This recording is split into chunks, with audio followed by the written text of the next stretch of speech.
All right, guys. Thank you guys again so much for being here. We're live on all platforms now. Sorry for the delay.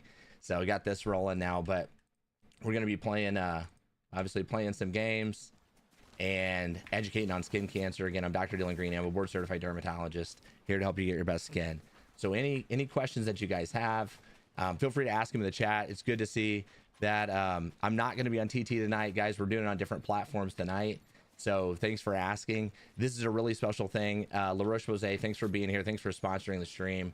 Just kind of getting through a couple little hiccups there. I apologize for that. So as we said, it's a little bit of a learning curve. So yeah. So as you guys might know, dermatologists are experts in hair, skin, and nails, right? So it takes 12 years to become one. And so often of the time, I get people that come in and they're worried about something on their skin. I always tell people, I never want anyone to be, I don't ever want anyone to like feel like they're bugging me, right? So if you got something on your skin that you're worried about, it's important to advocate for yourself. No one's ever going to be bothered by going into the doctor, having them look at a spot. And sometimes people come in and the spot's perfectly fine, and that's a good thing. And it can be challenging to kind of detect, what's normal and what's not. But anytime you got something new changing on you, certainly something that is, growing, changing, and we're going to get into things deep, and I'll show you guys exactly what to like kind of look for and what to expect. If you see all types of skin cancers, we'll talk about the most common ones like basal cell, squamous cell, and also melanoma, which, everyone's heard about, and that's the quote unquote the bad one. So yeah, we definitely got to look out for those things. So this is very exciting. Thanks again, Roche-Posay, for sponsoring the stream tonight. I saw that they raised a lot of money today for providing skin checks to people that cannot afford them. So it's been an incredible day, and I'm just lucky to be a part of it. So thank you so much. And Alistair, it's good to see you here. Thanks for being here, Alistair. Appreciate you popping on. So we're just getting started here with the game. So very excited about this. We got one here. So that we can kind of think of this guy over here as the UV damage, right? He's the UV damage that's looking at us. So we don't want that. UV damage is one of the most modifiable things that you can do, and avoid for, to prevent skin cancer. So like I said, if you're a gamer and you're inside, you're probably in a little safer bet, but I tell even my patients that have had melanoma, you can't put your life on hold. You got to continue living your life and enjoying, enjoying yourself and going out. You just got to do it in a protected way. So that's so important when it comes to skin cancer prevention. So yeah, we're just getting warmed up here. We're gonna get some skincare myth busting. We're gonna do some polls. So overall, it's gonna be a really good night. We're just getting loaded up here. So thanks for everybody in the stream. And again, if you have questions at all, feel free to ask questions. Photon was saying using La Roche-Posay and Thelios religiously thanks to your recommendation. Hopefully I'll never get skin cancer. I certainly hope you never do. And a lot of people will say that, regular use of sunscreen is going to be by far the best thing you can do. It's going to not only help to prevent skin cancers, but also it's going to help with like signs of photoaging with time, right? So obviously the most reason to be motivated is to try to avoid, the skin cancers that could potentially hurt you, be destructive, or worse. But also reducing, the typical wrinkles, the dark spots, things like that, whatever motivates you. And sometimes I'll talk to my patients both ways. Exactly. No need for makeup, right? So a lot of times, especially the new tinted sunscreens, I mean, the days of like bad sunscreens are pretty much over, which is the nice part about it. You can find great sunscreens really for any skin type.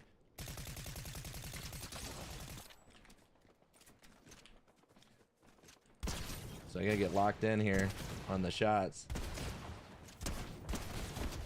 We got them. All right, so that's what I do to basal cell carcinoma, right? So basal cell, whatever it is, you got to get rid of it. So do we need sunscreen if we're indoors most of the time? So here's what I'll say. For a lot of people, if you are, you are dealing with, a lot of people work office jobs and things of that nature. And it's always a good idea to wear sun protection. Make it a habit, because if you get in that habit every morning, then you're really going to be able to, if you make it a habit every single morning, you're going to get in this routine. And we're not always like UV damage it's not like the burns, right, that gets you. Sometimes it's literally the cumulative effect. It's the cumulative effect of that sun exposure over time, that really is what gets you, because it's additive. So some of the people I see that have the hardest time are the people that, you know, they have outdoor activities that they do, or they work outside.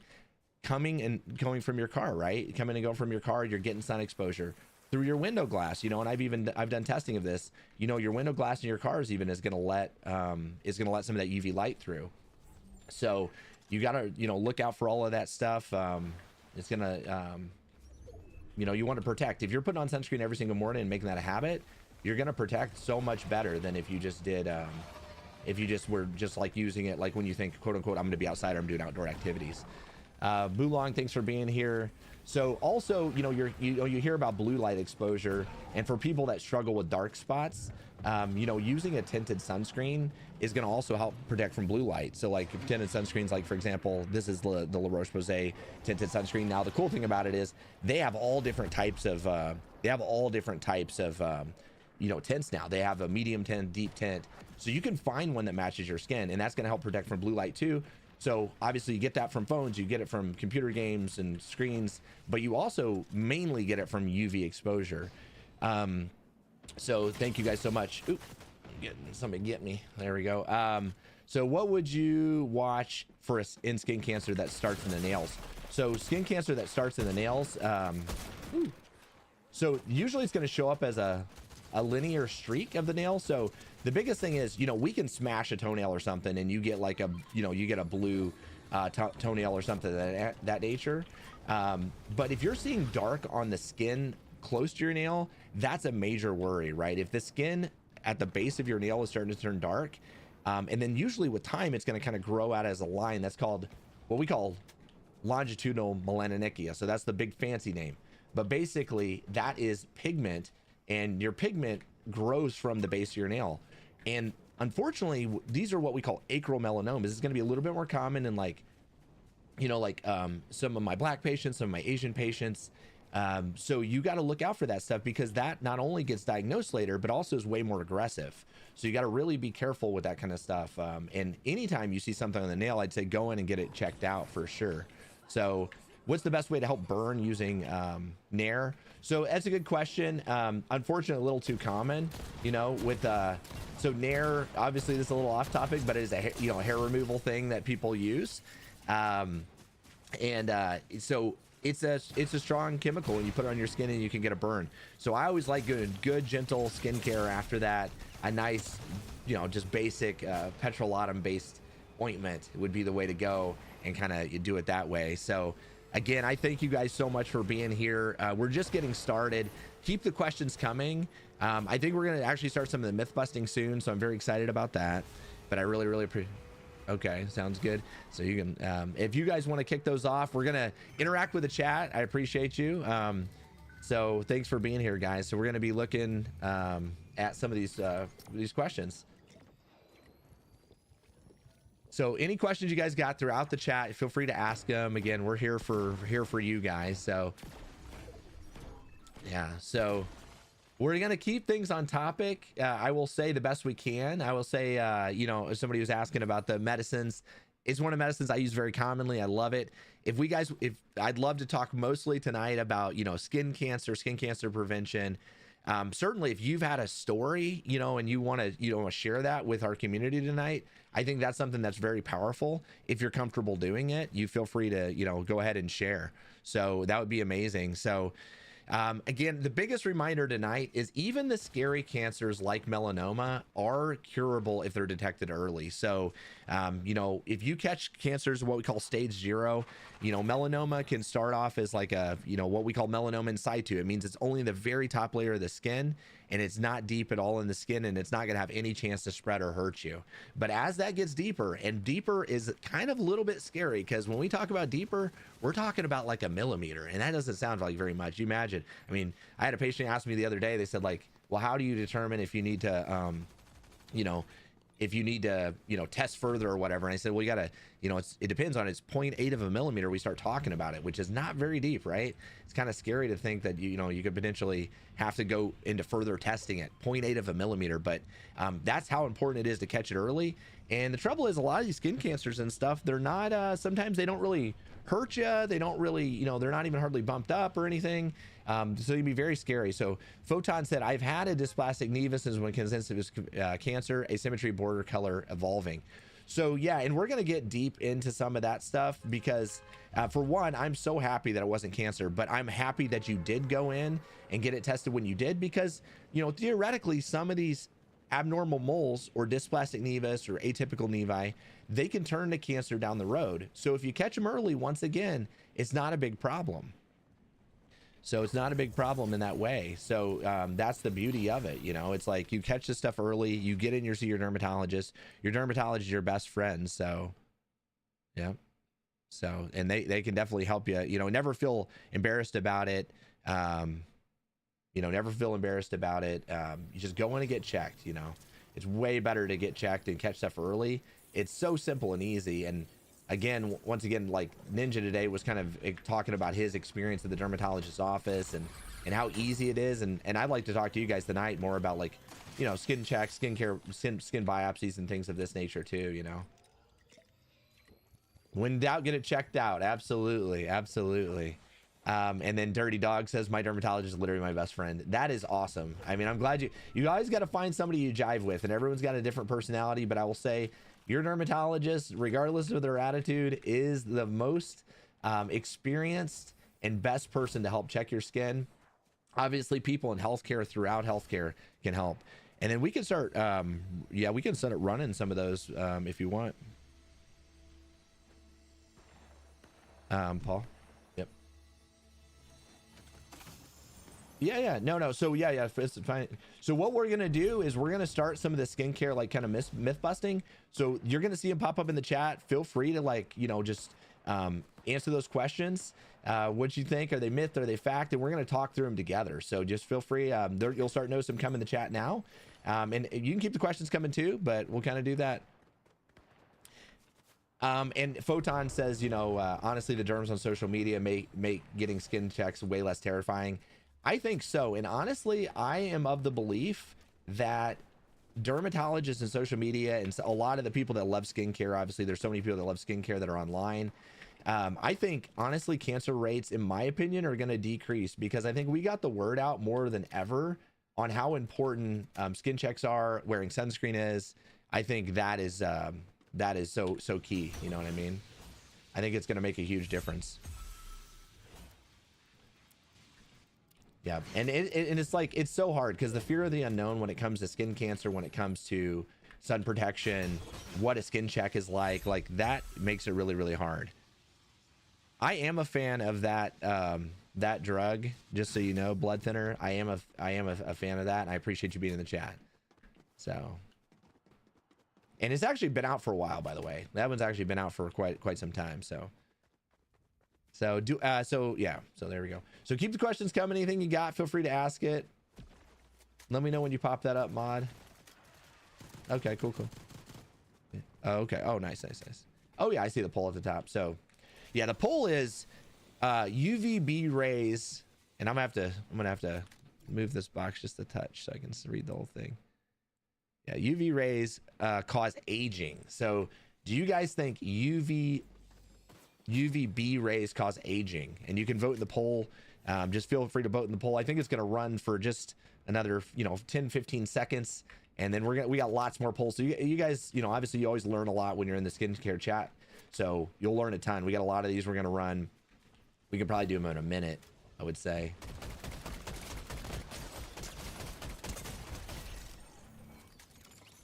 So there we go. Oh, wow. So this is interesting. So you guys thought so UVB rays cause aging, and it was half and half, 50-50. So this is actually makes for a good one to, this is actually a good one to chat about. So it's kind of a tricky question because I would think, one thing you could easily remember is UVA for aging, right? Now I'm still going to give credit to a degree to the people that said true, because there's definitely overlap, right? UVB rays are a shorter wavelength. They don't go as deeply in the skin. They're really bad about burning you. So UVB rays you want to think about as burning rays. And actually, this is what most this is actually what most sunscreens are actually, you know, they both protect against UVA and UVB if you got a good one, but most sunscreens are rated on their UVB protection because they want to prevent burn, right? And that's what you see, and that's actually, if you didn't know, how like SPF is basically measured. So that's super key on that. So UVA rays are the predominant rays of aging, and UVB rays are the predominant rays of burning. So that's good. We were 50-50 on that one. Make sure to keep, you know, interacting in the polls. I think if you do that, it'll be a fun chat. We'll learn more together. So yeah, that's a good one. We'll have more coming up for you guys too. So let's keep them going. So Photon said, I really hope so. I was a victim of gym tan and laundry. Right.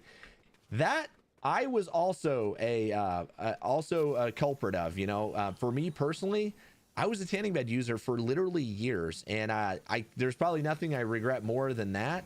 But you know what? We can't control what happened. We just got to look to the future and use better sun protective behaviors going forward, right? You know, you can't control everything you do when you're younger and maybe making bad decisions. You don't realize the risk. So I was a tanning bed user myself, and unfortunately, tanning beds, you know, it's like being in tropical sun. I mean, it is literally a combination of both UVA and UVB rays, like this far from your skin. So I definitely would be careful on that. So I wouldn't tan. I tell patients it's the worst thing literally you can do for your skin. So I definitely would be very, very, you know, careful on that front. You do not want to use a tanning bed. Avoid that like the plague. Certainly if you've got any kind of, especially history of skin cancers, you got to stop. And I know tanning sometimes can feel good, and I know when it's you know, I know when it's cold out and, you know, it's dark out, and we're gonna get there soon, it's not a good idea. So we got good questions here coming in the chat. Let's see what I got. We got Guy on us here though. We gotta take care of this, hopefully. I have no shields. I have no sunscreen on, guys. I got caught up. No sunscreen. This is bad. Oh, he's got a... So do we need to really apply reapply? So you do want to reapply sunscreen. You want to reapply sunscreen every 2 hours, and no sunscreen is going to work permanently forever. So you definitely want to reapply sunscreen every 2 hours. And then it's a different way. Some like organic or chemical based sunscreens, they kind of like, in a way, you can kind of think of them as they almost like burn up in a way. So as they're hitting your skin, the sun is kind of eliminating those sunscreens, and you got to reapply it. Mineral sunscreens, they kind of clump on our skin over time. So they're like clumping on our skin over time, like on a microscopic level. So you're losing that perfect fresh shield potion, as I just guzzled down there. So you're kind of losing that as time goes on. So you definitely want to, you definitely want to like, yeah, reapply. And again, I don't want people to be overly stressed, but like, even if I go to work, I'm going to put sunscreen on my face when I go to work. And then I'm going to go ahead and I'm going to reapply. Like if I go and walk and get a coffee over lunch or whatever, I'm going to go ahead and reapply because I know I'm going to be out again. And sometimes it's like, you know, it's good for everything. It doesn't matter if you're recovering from a procedure, if you're just trying to protect your skin, you know, reapplying if you know you're going to go out in the hot day sun is a good idea. If you're sitting in the office, I don't think it's like, you know, I don't want people to be obsessed with it. I mean, there comes a point when you don't want to be overly worried, you know, but, you know, I think it's a good idea to, you know, reapply when you can. Thanks for the follows. Thanks for the subscribes. Certainly, if you're willing or able to donate to the cause, you can do that as well. And I believe that we've got links posted for that if you want to. I know there's an incredible amount of money that was raised today. That money, as I understand, is going to people who are not able to afford skin checks. And I think that's such a worthwhile like cause, because not everybody can afford it. Not everybody can get to it. I remember being a kiddo and needing to go to the dentist and just did not have the means to do it, man. Like it wasn't happening. None of the dentists took, you know, my insurance that I had. So I went a long time without it. Obviously the same thing happens with our skin and skin checks, and there needs to be more dermatologists. I'll tell you, there's about what, I don't know, 315 million people or so in the US, maybe 12,000 dermatologists in the US. So we got to get more dermatologists. We got to be able to get more people in for visits. And it's a worthwhile cause to, definitely to like, you know, to raise this money for getting skin checks for folks. Because if you catch skin cancer early, you're more likely to cure it. So we had a poll up just now. The poll was, you get 80% of your UV exposure before the age of 18. Okay. So, and we got 2 votes for false. So everybody said false, and that's actually correct. This was an old statistic. Now, as you know, when we're kids, we're out running around. We're obviously not thinking, we're not worried at all for a second about sun exposure, right? Like, we're out there, we're having fun, we're doing whatever. But you'd get maybe closer to 25% of your sun exposure before the age of 18. So that means that you have your whole life ahead of you to protect your skin, right? So it feels a little bit, it would actually be a little disheartening, right? If that was not very fun. Whoops. So that was a mistake. So it would be a mistake if we got 80% of our sun exposure before the age of 18, because then there's not, you know, you feel like there's not a lot you can do about it. But say we only got 25%, that's actually awesome, because you have a lot of opportunity to protect going forward. So, you know, getting in there and wearing your sunscreen is key. Why is it hard for insurance to cover so these medicines for alopecia? So unfortunately, a lot of these new medicines are incredibly expensive when it comes to those. So that's the hard part. The good thing is sunscreen, not terribly expensive, and you can get amazing sunscreens that are affordable these days. So that's the beauty of it. So we'll keep the polls running, guys. We're gonna have a new poll coming up too. So yeah, before the age of 18, you get about 25% of your sun exposure. And again, sun exposure, if you didn't know, it's actually a class 1 carcinogen. So what that actually means is UV exposure is in the same category as cigarettes, and it's in the same category as asbestos, right? So it directly affects skin cancer, right? And then I've got a great question coming in from Lumos. Knox says, what are your thoughts on UV clothing? So sun protective clothing is a game changer. And I'm going to flip back over to gaming here, and I'm going to pull up this picture for you guys. So as you guys might know, you know, clothing is another way to protect yourself from UV light and skin cancer, right? And you're still going to have areas that are like, you know, exposed. You're still going to have areas that are exposed. You're still going to have areas that you can see that see the sun. So you want to wear the sunscreens in other areas, but sun protective clothing is called UPF, or Universal Protective Factor. Usually it's going to be around SPF 50, but again, SPF, if you look at SPF, you get a ton of protection at 30, and by 50, it is like legendary shield status. So when you see the SPF 50s, when you see like SPF 50s like this, for example, you know, like SPF 50, that is incredible. You get SPF 60 like the Anthelios melted milk, that's SPF 60. You're getting like the best protection you could ever imagine from this kind of stuff. So so UVF clothing, I'm a huge fan of, especially if you're doing like endurance activities outside. You're cycling, you're going to be playing tennis, whatever it may be. You want to reapply your sunscreen, and you don't want to miss the hard to reach areas. So so there was a poll up that said people with darker skin tones can't get skin cancer, right? And you guys said that is false, and that is absolutely correct, right? So I have multiple patients, my Hispanic patients, Asian patients, patients with more melanated skin types, and everybody is possible to get skin cancer. And unfortunately, sometimes skin cancer is genetic, right?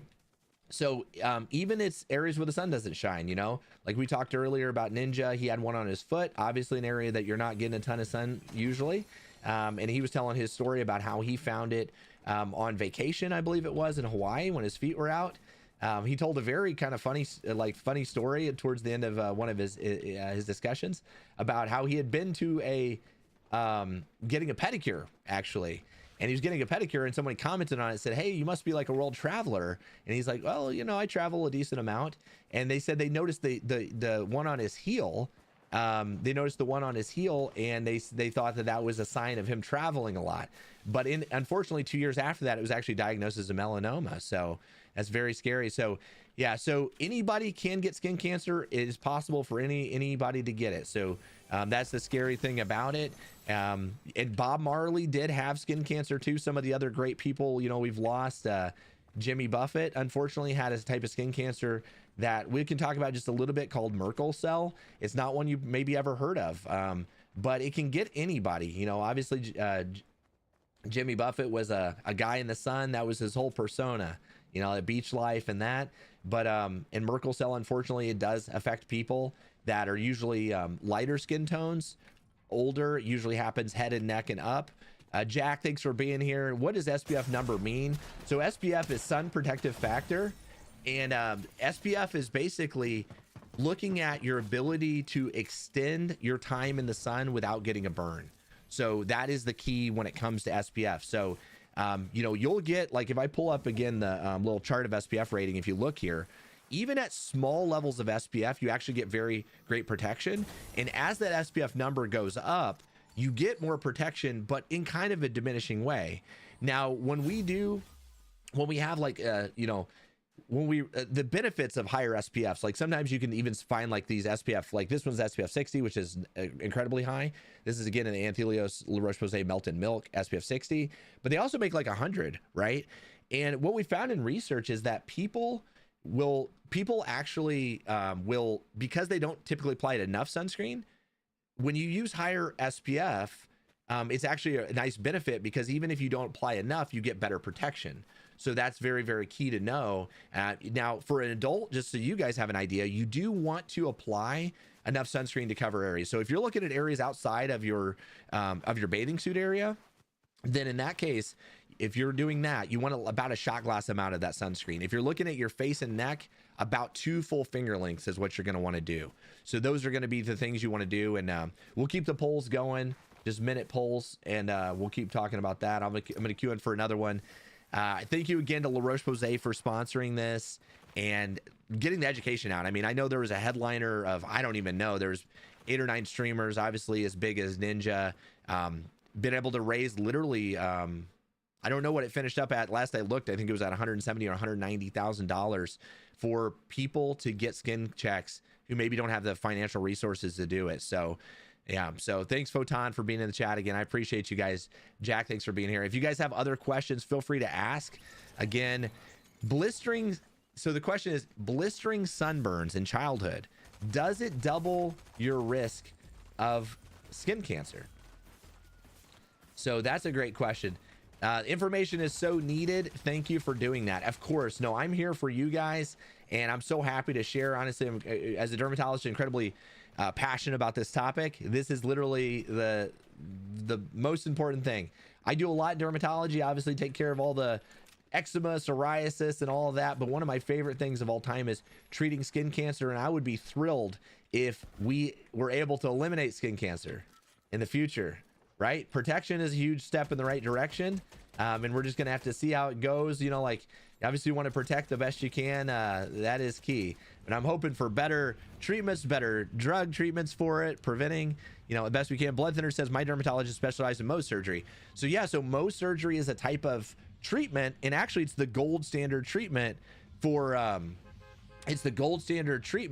skin cancer. So that is you know, if you have a dermatologist that is a Mohs surgeon, you're going to have the best expert that can treat skin cancers if you find them. We often use Mohs surgery on the like the common skin cancers like basal cell and squamous cell. Some experts can actually do it for melanoma as well, and they can do that when melanomas and skin cancers are on the face, the ears, the lips, sensitive areas, the hands. You know, when you have skin cancers on ears, lips, hands, the face, those are what we call high risk areas. That means that they're more likely to spread. So it's like anything like that, you gotta, you know, something that's like a wound on the face that's bleeding, that's growing, you gotta definitely watch out for that. So it said, so Arminda said, I haven't gotten a sunburn a little bit ago that felt like the burn lasted 3 weeks and then it was super itchy under the skin for about 6 weeks. Should I be concerned? So I will say, obviously, a lot of people come in the chat and they ask me about burns and what they can do. And it kind of stinks like after you get the burn, because there's not a lot you can do. You can hydrate, you know, that kind of thing. But there's very little you can do to protect. An itch after a sunburn, I would say overall, is fairly common and expected. And obviously, I always encourage people to see a dermatologist in person. I think that's really key, to always see a dermatologist in person when you, you know, you have these concerns with your skin. But any kind of resolving inflammation, which sunburn is very inflammatory and it causes a lot of trouble. So I would just make sure to hydrate that skin really well. Obviously protect if you're going to be out in the sun, and you'll see, you know, you can get a lot more moles and a lot more sunspots when you do get a sunburn. So blistering sunburns actually, as to answer the poll, they actually do increase your risk of skin cancer quite drastically, along with, you know, doing, you know, any kind of tanning exposures, things like that. Another thing is if you have over 50 moles, these are the thing.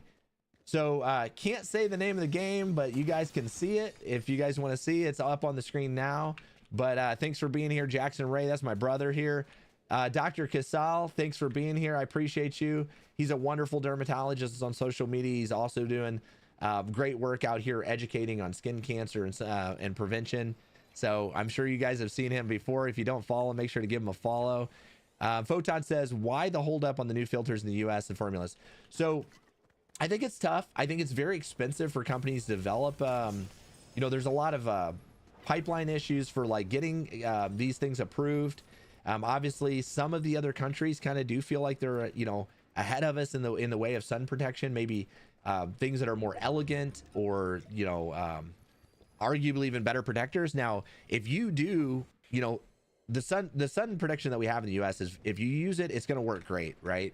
And as a dermatologist, I want nothing more than for people to be able to have the access to all the different types of sunscreen that you got. Like I said, now, like, you don't have to settle for like a bad sunscreen.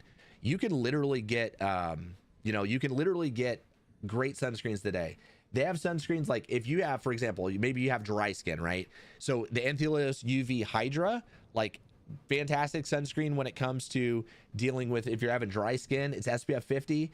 You know, I got a lot of friends that have rosacea, they have sensitive skin. If that case, they have UV Clear from again, Roche-Posay Anthelios UV Clear. This has a little bit of azelaic acid in it, which can help also reduce like the little you know, like some of that rosacea prone skin. It's going to help you on that front. And then when it comes to tint, right, none of these sunscreens don't have to be thick, they don't have to be heavy. You can find ones nowadays that are way better quality. They're way better quality. They're going to sit nice on your skin. They're going to feel hydrating. So you can find all of those things now, which is wonderful. Yeah, and I was in a storm. My bad. So yeah, UV Hydra, it does slap. It feels so good. Can we develop skin cancer without cases of sunburn? So the Realist 247, unfortunately, yes, you definitely can. And a lot of times you see those in areas that, like, sometimes you can see it on the groin, the buttocks, the bottoms of the feet. There's different things that can happen. So that's why you got at least like once a month. It's not a bad idea to look over your body, grab a mirror, take a look at your, you know, we'll get more deep into this down the road, but like, look on your body, you know.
There, sorry guys. No idea. I literally didn't touch a thing. The sound went out. We're still here. We're still sun protected. So don't worry. So we're still here. Apologize for this. It would be the case that, you know, I had this very exciting stream and like literally never have technical difficulties, and of course it's gonna happen. So and exactly, you can drop questions in the chat. Roche-Posay, thank you for being here. I appreciate you guys. So Presley, thank you so much. He said, I lost my hearing from that blinding glowing skin. Well, thank you so much. As I always say, it's the good lighting and the sun protection keeping the skin glowing and healthy. So yeah, so thank you so much. Spray moisturizer out. Yeah, exactly. And then I think I probably gotta, let me switch this too, because I had to restart the Go XLR here. 1 second.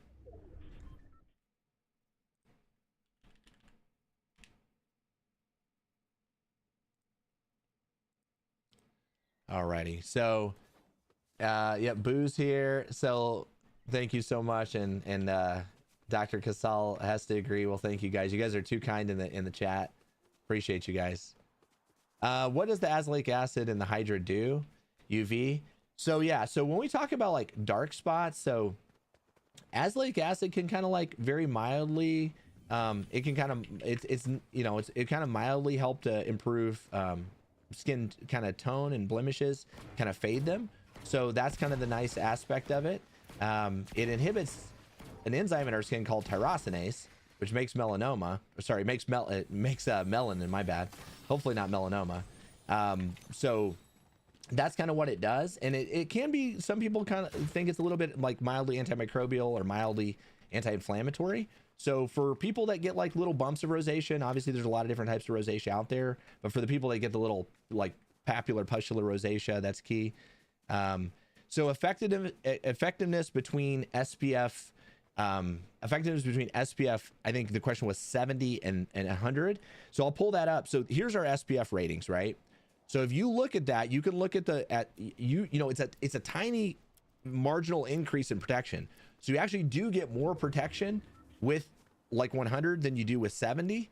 But again, it's a marginal like kind of difference. So I would definitely say, if you can wear it as high, there's no harm in wearing a stronger sunscreen, but the minimum that you want to wear is an SPF 30. That's super key, to make sure to wear at least an SPF 30. That's very, very key. So, and then the LRP melted milk versus the tinted mineral. So as I recall, I believe you're a big tinted mineral fan. And actually for my face, I love the tinted mineral. If you guys haven't seen it, like this is the tinted mineral. So this is the tinted mineral here. So this is going to be like an amazing one because it kind of masks minor imperfections anyway. And then you get that UV protection. And then you also get, you get great protection. It's SPF 50. So you're getting an incredible protection when it comes to that too. So they are both so good. So they're very, very good. So, and I agree. Photon is a big believer in La Roche-Posay sunscreens, and I appreciate you, Photon. So yeah, feel free. You had any other polls there? So a tan, by the way, just to wrap that one up, it is a scream for help from your skin. So a tan is a response to actually damage. And when your cells and stuff see all that sunlight, what they're doing is they are actually, it's increasing melanin to try to protect the skin. But unfortunately, like really, it's a very small amount of protection. So it's, it's a very small amount of protection that you get from a tan. You're talking like an SPF of 4, which is not very high. So you definitely want to make sure that you protect your skin. You don't want to count on a tan. You hear a lot of people talk about, I'm going on vacation, I want to get a base tan. That's not going to be particularly helpful for you. And I wouldn't count on that being the thing that, protects you at all. Wear your sunscreen. Make sure you got a great sunscreen. Get it before you go so you can save some money if you're going on a trip or something. They're gonna stick it to you at the resort or whatever. So make sure you pick it up before you go. Come prepared.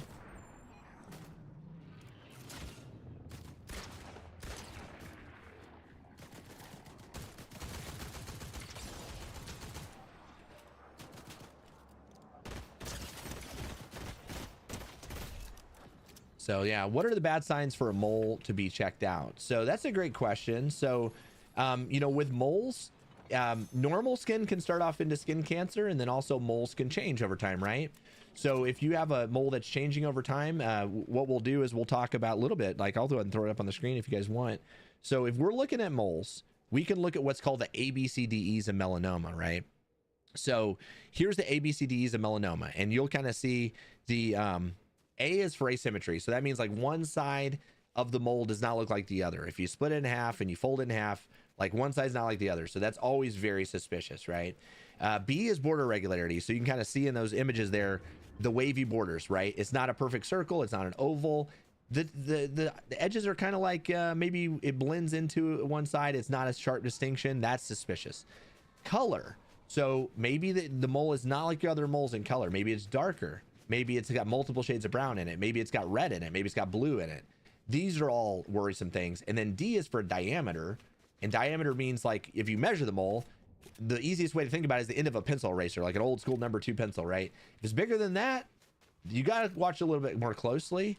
And then you also have to, and then for E, that's evolving. So a mole that's new or changing, that's always very suspicious too. So you got to look out for all of those things.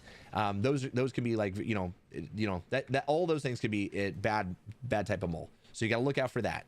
And that's the same thing your doctor is going to look for. Your dermatologist is going to look for that. We're going to look for that like literally on your skin, and then we're going to usually magnifying in with that with a dermatoscope, which is a way to look at that closer on the skin and kind of see there. The question was, the FDA requires tanning beds to have warning labels, and that is true, right? We know that these tanning beds cause skin cancer. They cause premature aging, so they definitely require labels on that. And if you ever go to a tanning bed, it feels like you get lots of warning there. Again, I did it in the past and I regret it, but there's nothing I can do about it now. So so what's sunscreen to pair with the Mela B3 serum? So you could do, if you wanted, you could do like the UV tone is a really good one. It also has niacinamide in it. So niacinamide is a wonderful ingredient. It helps not only strengthen your skin barrier, it could potentially also help to, fade some of the dark spots over time, help some of those blemishes and stuff. So I like that. For my oily skin friends, some people feel like they get a little bit of benefit from niacinamide from the oily perspective too. So that's a really, really nice one that can be done too. So I like that a lot. So that would be a good one. But honestly, any sunscreen that you're using is going to be beneficial. And then moderator, are you still there? Okay. Do we got you can keep so do UVA's rays only cause sunburn? And the prediction on that is ended, which I guess I was supposed to be, these are predictions. I realized I should have been popping those, huh? Okay. Because I can only start them. Okay. So here's the thing. Sorry guys. So I need to definitely answer those. Sorry. And I don't know if I can only answer them for a little bit, maybe. Is that true? Does like time out? Okay, my bad. You can let me know when the prediction's ready too. So not a dermatologist. If you have a mole that looks normal, but it itches a lot, is this a sign to monitor? So I definitely think if a mole's itching, that is a red flag for me. I see a lot of melanomas with a little bit of, like a little bit of redness around them too. Sometimes you can see that a mole change in itching. I got one gal and we found a lot of melanomas on her, and she comes in and if it's itching, we sample it. And we found so many on her, unfortunately, with that sign. Now, you can't count on that though, because a lot of times you won't, you may not get any kind of sign with that. It may not have that itching, so you can't count on it. But if it is doing it, I would look out. Mela B3 serum is so good. I agree. It is a fantastic serum. La Roche-Posay has a variety of serums. If you guys don't know, like they do have retinol serums. Obviously, the top 3 things I recommend in any skincare routine is going to be vitamin C, sunscreen, and a retinol of some sort. So, they do have great retinol serums too. Like this is the retinol B3 serum, which is a fantastic one. So that's a really good one that you can do. Their serums are very fun. They're very fun. They're effective. So I really like that. And I think that pretty much everybody should be using a good retinol at bedtime just for the anti-aging benefits and that. So skin smoother, less fine lines, and then a lot of these are going to be hydrating as well. So you have to reapply faster with lower SPFs. So the question, that was a good question in chat from Jackson. And with lower SPFs, it doesn't matter if it's low or high, you still need to reapply about every 2 hours, right? And I would say even if you get in and you get wet and you swim or something like that, or you're very sweaty, and you stop the activity or you spray off or anything, like definitely reapply it then, right? So you definitely need to reapply it then. So yep.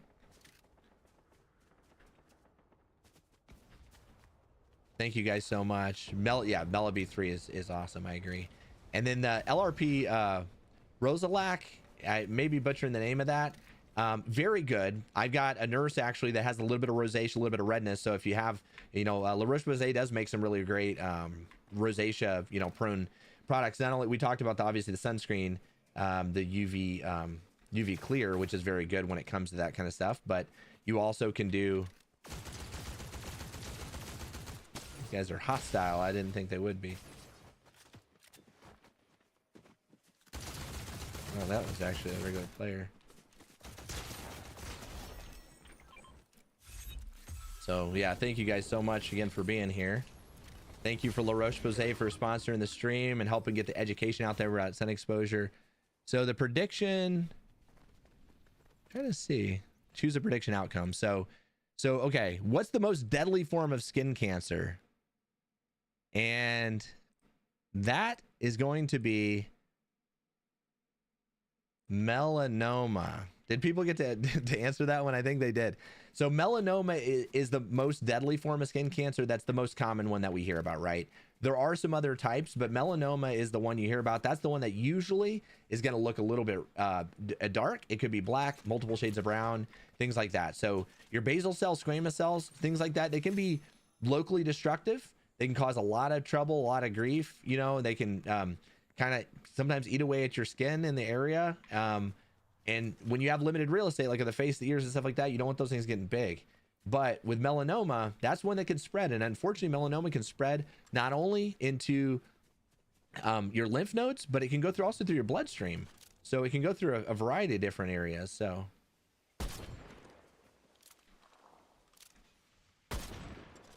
you got to look out for that stuff. What inspired me to go into dermatology? So some of you guys do know my backstory a little bit, but I was a nurse before I was a doctor, and I got my nursing all done through. I got my nursing license through the military. So I actually joined the military when I was 17, and I joined as a combat medic, and I actually did nursing school in the military as well.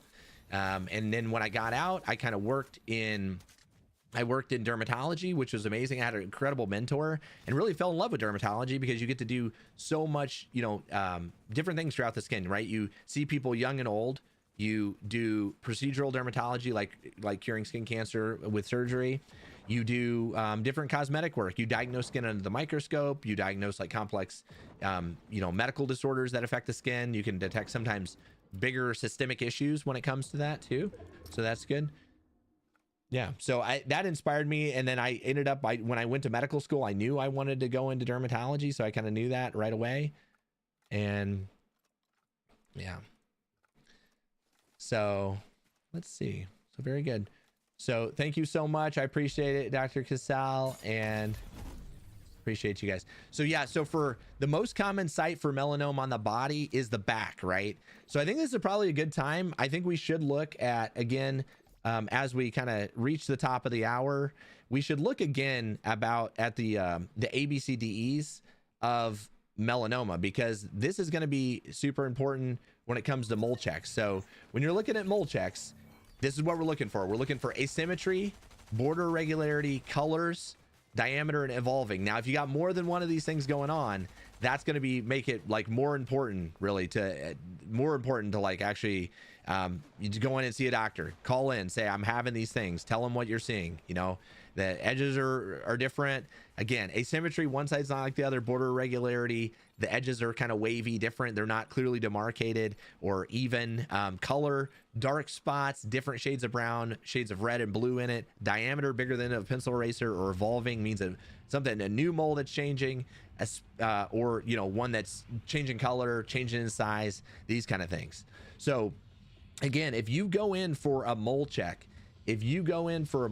what's happening there is it's so easy. You go in and sometimes people have fear about this, but when you go in and you go to your doctor, you're going to go in the room. They're going to give you a gown, right? Most of the time, you're going to keep your underwear on. It's not a problem. Obviously, if you're comfortable, that can come off. Your dermatologist is going to come in and you got to think in, we look at literally like maybe 40 people a day, right? So we've seen it all. So you don't have to be nervous. You don't have to be scared about it.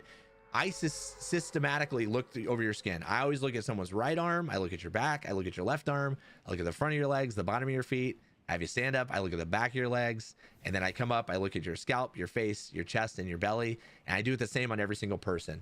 And I will say the things that people are worried about when it comes to that, they're worried about body hair. They're worried about body odor. And I can tell you as a dermatologist, we do not care a single bit about any of that. We just want you to be in there. We're glad we're checking your skin. And it's beautiful when we can say, hey, you got perfect, healthy skin. You ain't got a thing to worry about, and you can leave comfortable. Don't worry about any of the other stuff. We're doctors. We're here for you, and we're here to help you kind of, you know, diagnose this stuff early. And that's what matters. It doesn't, the other stuff doesn't matter, and you don't have to be scared about it. Obviously it's normal to be a little bit nervous, you know, when you're going and doing something like that. I don't want to like make any harsh comparisons, but you know, obviously you go to things like you go to the, you know, the dentist or something like that, you know, you get nervous about that. I think you know, maybe I'm biased. I think the dermatologist is way more chill. I don't think you have to worry a ton about it if you go to, you know, you do that. So if we're going to compare to somebody, personally, I mean, if I go to the dentist, usually I like have a little bit of a nap before they get into me. I don't know, there's something that's like peaceful about it. And then I feel like I'm getting waterboarded when the water comes on. So that part I don't like. But now, say a mole check goes quote unquote bad, right? You find one. Now again, finding a mole is actually a good thing. I would say the finding mole is a good thing. And what happens if you do find a mole is we might do a biopsy. Now that sounds terrible, right? We've all heard about biopsies. You know, that sounds scary. You know that sounds scary. You don't have to be scared about it. It involves just a few things. All we're gonna do is we are going to wipe your skin with alcohol. We're going to do a little bit of numbing, and I know the numbing's always the scary part, but what I tell people is as soon as you basically feel the numbing happen, you're numb. So you're going to feel a little tiny poke and a burn. And I kid you not, when I tell people, like, if I'm injecting somebody, sometimes you can nearly almost feel it. Now maybe I'm hyping myself up a little too much, but seriously, you can sometimes hardly even feel it. It's so you know, it's a tiny poke and a burn, and then that numbness lasts for 2 or 3 hours. When we do the sample, all you feel is touch. And it's different for every place you go, but a lot of the times if you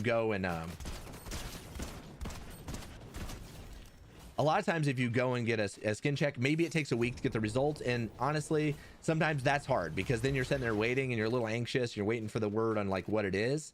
And that can be a little stressful at times. So, you know, the hurry up and wait factor, you know, you get into the dermatologist, you go through your skin check, and then you got to wait on the results. So that's the hard part.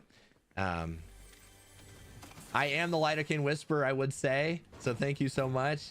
So I take it from you guys. Dr. Casal, he's a Mohs surgeon actually. So, you know, they've done a lot of research on how to make numbing injections more comfortable. And I try to employ those. I try to listen to music. I try to inject through a pore on your nose, which sounds crazy, right? If you inject, you know, everyone doesn't like those nose pores. But if you inject through the nose pores, that sometimes you can barely even feel it. So, Dr. Casal, so good question here. Person, and we got to run from the storm. We'll run from the storm, and then I'm gonna actually hit this one. So Dr. Casal says patient presents with a heavy tan and a pink pearly papule on the right nasal ala. That's the piece of the nose right here, guys. And he denies ever using La Roche-Posay sunscreen. Next best step in management. So I think he's talking about this, guys. That's what we're seeing on the skin. So it's a pink pearly papule. And it is, you know, we kind of call the borders raised and rolled. You can kind of see it almost looks like a little bit of a donut. The middle part is, you know, the little part, maybe a little bit of erosion. Maybe it's bled a little bit. That's the most common type of skin cancer right there. That's called a basal cell carcinoma. So if you ever got a wound that's not healing, one that's looking suspicious like that, you need to go in. You know, a lot of guys, what I see is people have some denial about it. They say, well, you know, I thought it was getting better, or I thought it was healing, you know, that kind of thing. if something's not healing over 3 weeks or so, don't trust that it's just going to go away on its own. I think that's one of the biggest concerns they have. But that's what basal cell carcinoma can look like there on the screen. So that's what you got to watch out for. That's basal cell carcinoma. So that's a great question. Actually, beautiful clinical vignette. Dr. Casal, thanks for being here again, and I love it. So could you tell us what a full body exam includes? Could we refuse and have you look at the area concerned instead? I think it helps to know what to expect. So exactly, all we're doing is literally looking over your skin with usually a light and magnifying glass, and we're looking at moles. We're looking at how do certain moles look compared to others on your body, and comparing them to each other, right? We're looking for those red flags, the ABCDEs. We're looking at those. The same things we tell you guys, we're looking for them. The only difference is your dermatologist is going to see, you know, hundreds of thousands of these. So it's very much pattern recognition for us, and we can like really tell the difference between skin cancers and know what needs a biopsy and that. So that's a really, really great question. Can you make pores look smaller?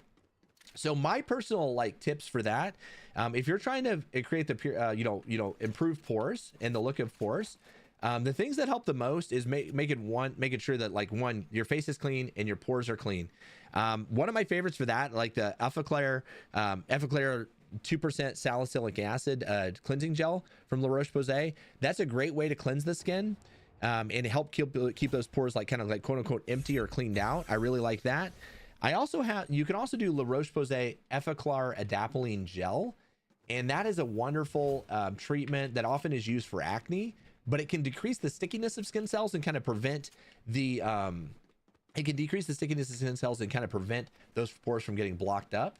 And I think that is a big help too. That's probably some of my best tips for pores, just a good cleansing and using a good those are truly like a retinoid. So by the way, never flown this, so let's see here, try this guy out. So are basal cells harmful and can they turn into melanoma? So another great question. So basal cells are harmful in the sense that they are locally destructive, right? So they can literally kind of eat away. They can get bigger and they can eat away at your skin, which sounds terrible. When they're on the nose, when they're on the eyelid and stuff, obviously it can be so destructive. If you get them in areas that are a little bit easier to deal with, like the arms, the back, and things like that, you don't want to still let them grow. You still want to address that as quick as you can, but they can definitely be very the bigger they get, the harder they are to treat. So you want to get them early. Now, do they turn into skin cancer? They actually never, do they turn into melanoma? They never turn into melanoma. They're from like a different lineage, right? So, bad moles, misbehaving moles, they can turn into melanoma. Obviously, normal skin can kind of kick off and turn into melanoma. However, your basal cells are not going to do that. So you don't have to worry as much about the basal cells turning into melanoma, but they still need to be addressed. So.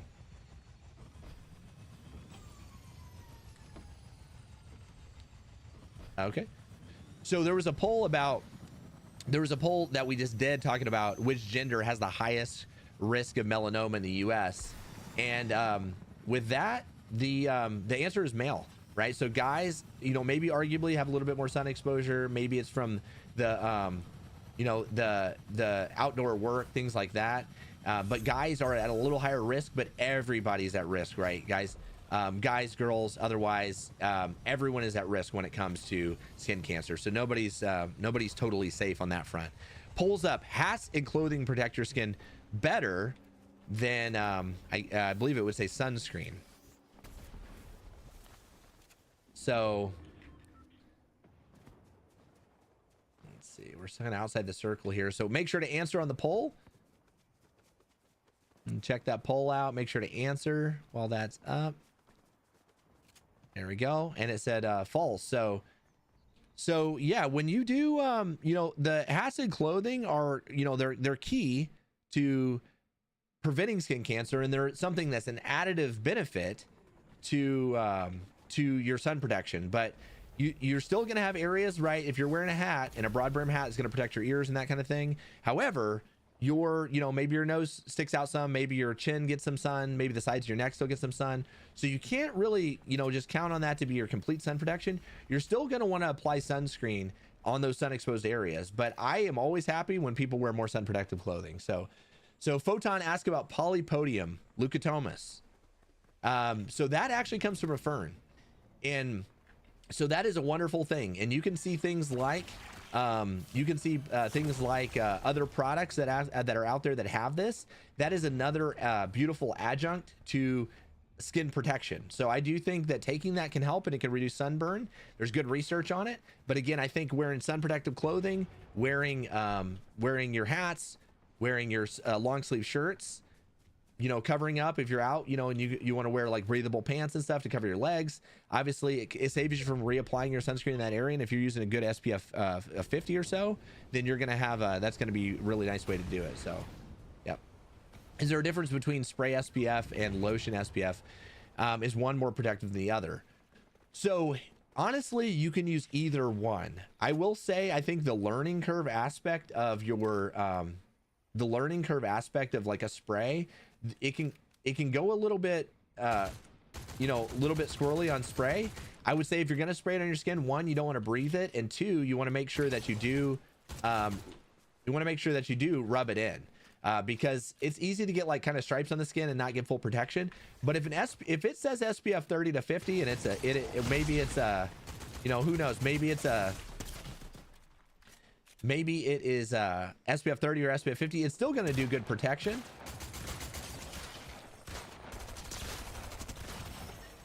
So yeah, you can use either one. I think you got to find your favorite one. You know, the ones I have, a lot of these are lotions. I'm a kind of a big lotion person, but obviously I'll use either one. If you're getting SPF 50, SPF 60, that is going to be the key with it. But it's fairly regulated. You know, when you look at things, when you look at like SPF protection, then as long as you're getting that like a minimum of SPF 30, you're getting great protection overall. So that's super key. So yeah, I think that's very, very key. And whether it's a spray, whether it's a lotion, either one is good.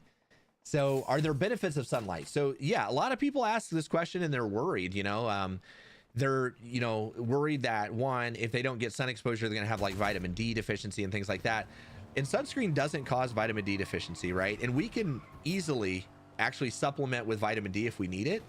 So if you're taking vitamin D over the counter, not only is that very, it's incredibly safe, it's also affordable and effective, right? So you don't have to get it from the sun. And my thing is, why would we get our vitamin D from the one thing that actually is a you know, it actually is a, you know, a class 1 carcinogen? Again, UV exposure is in the same category as smoking, asbestos, right? So, you know, it's not the safest way to get your vitamin D. So that so I think that's good. We went over some really good myths or facts. We talked about mold checks a bit, kind of what to look for and that kind of thing. So again, we're looking for that. The ABCDs of melanoma. If you're trying to detect it early, if you got anything that looks like this is key. Moles that are irregular, moles that have changing borders, right? The colors are different than the moles that you have, or the colors are, you know, very dark in color, have you know, odd shades of red, blue, anything like that. Maybe they look like a scar. All that's very suspicious. If they're bigger than of a pencil eraser, if they're changing, all that's very, very, you know, yeah. So a couple of things, talking about, you know, sun safety and this kind of thing. You know, it's important to know that when people do go out and get sun and things of that nature, you know, there's areas that we tend to miss, right? And if you think to yourself, what areas have you had a bad, annoying sunburn, right? And I would say, I would almost bet you've had one on your scalp and it's itched you and it just feels horrible. It's itchy, it's irritating. You know, you're laying out, you shouldn't maybe be laying out, but you are laying out and you get a burn on the top of your feet, right? Miserable. Hopefully it wasn't the first day of vacation, right? So thank you so much, Hype Train. Appreciate you. Thank you. That's so exciting. Thanks for gifting the subs, guys. Appreciate you. So so thank you guys so much. So yeah, I really appreciate the gifted subs in the chat. So yeah, exactly. So exactly, research shows that sunscreen doesn't block the absorption of vitamin D from the sun. Most people are not going to get that complete protection, honestly. And the question was, does sunscreen work instantly after you put it on? I will say this, like with sunscreen, you do want to ideally kind of prepare ahead of time, and you want to make sure you're getting that on your skin maybe, you know, 10-15 minutes before you go out. Ideally 15 minutes. Put that out on your put that on your skin before you go out, so that way you're protected when you get there, right? You can go ahead and you can take you can go ahead and you can, you know, get ready and you can enjoy yourself outside, and stay protected. If you're getting out there and you're outside and you get caught up in something, you might end up with a burn.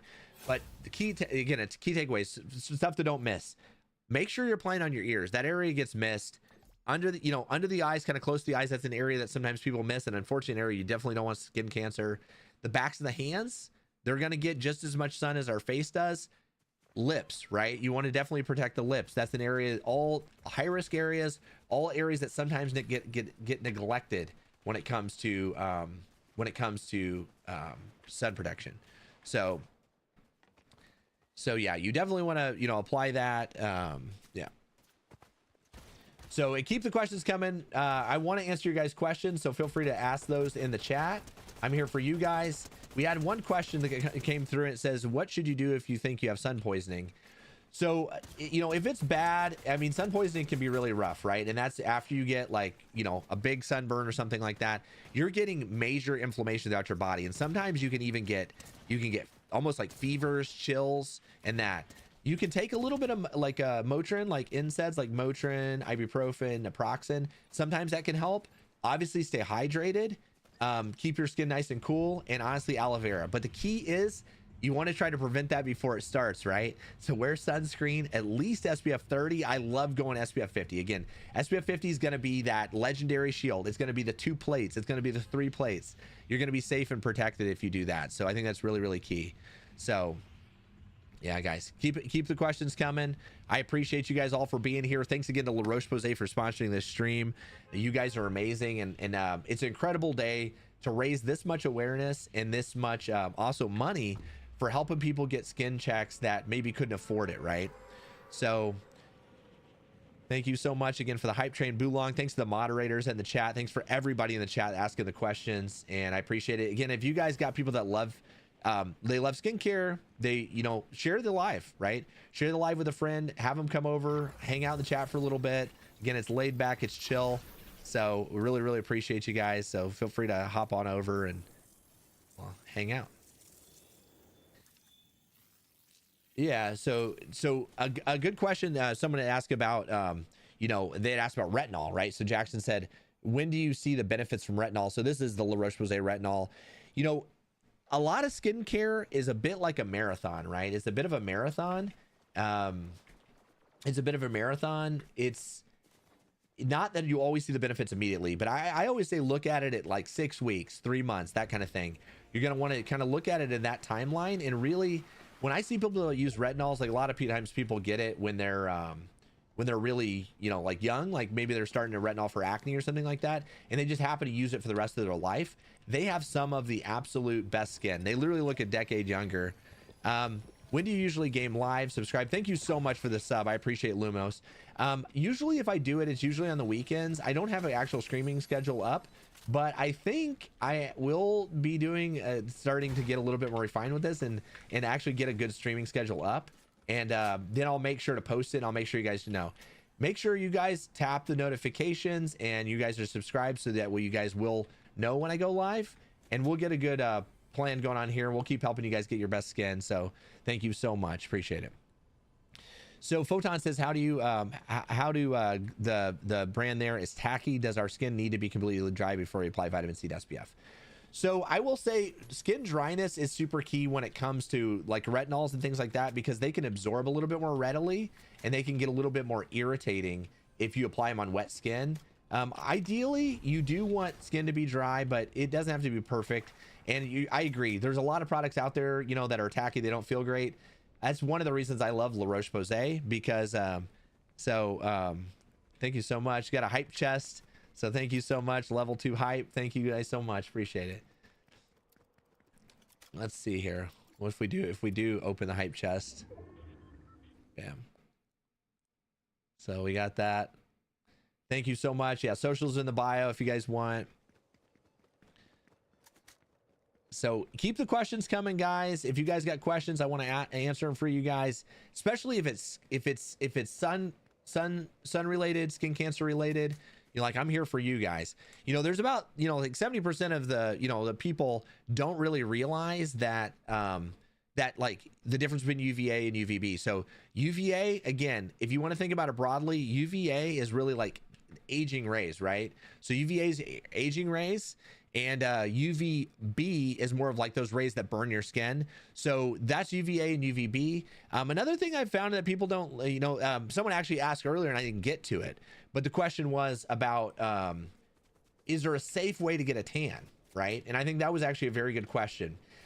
And really the only safe way to tan or have the appearance of a tan would be sunless tanning, right? So that's going to be your sunless tanning lotions. They basically kind of stain your skin cells, but the things that some people don't realize is that it doesn't provide you any sun protection. So it's sometimes that seems like kind of silly to me. You think people know that, but there's been research, and some people actually don't realize that doesn't protect your skin. So that's one thing to know. So you can do that. You're very welcome. Happy to help. Photon, thank you so much again for being here. Appreciate you guys. So yeah, so again, when we were talking about SPF, and you'll see like a lot of the ones I'm showing you tonight are SPF 50 or plus. When you get like SPF 15, that's blocking like 93% of UV rays. So back in the day, like the American Academy of Dermatology used to recommend SPF 15 because you could get 93% skin protection from that, which is awesome. But and again, like here's like that SPF rating chart. So you get really good protection even from a small amount of SPF, but ideally you want to get to that 30. Look at what you're protecting at 30. You're getting, a 97% protection, which is amazing. So you definitely want to,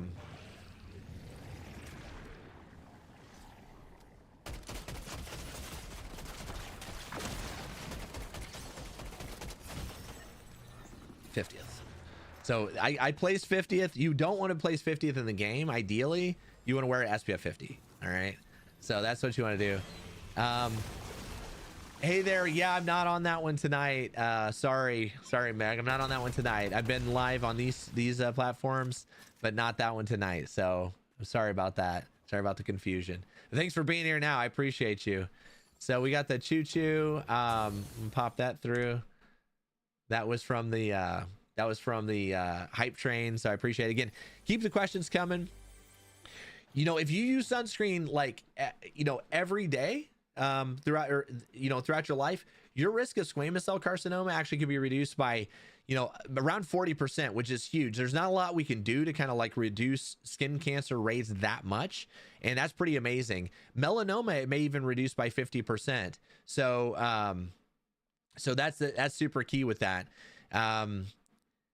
And I will say another thing people ask me, they say, oh, I don't use sun protection all the time.